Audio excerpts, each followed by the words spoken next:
I'm a specialist who see patients with brain and spine tumors who are primary to the brain and the central nervous system.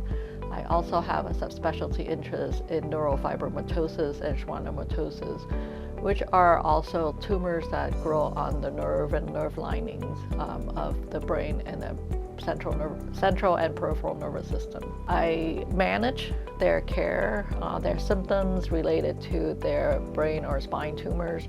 I also treat them with treatments such as chemotherapy or biological agents. I also follow their tumor to make sure there's no growth over time. Also try and develop treatments toward these different types of tumors for these patients. We can talk about clinical trials also and developing experimental therapies for their disease. Most of these tumor diseases are very rare and not a lot of treatments have been developed for them.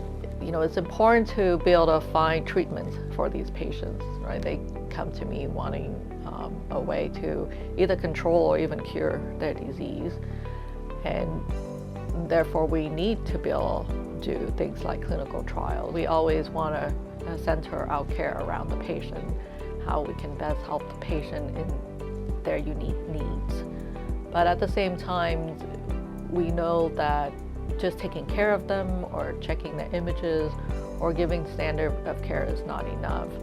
And having clinical trials, I think, help give them hope and, like I said, better options for the future.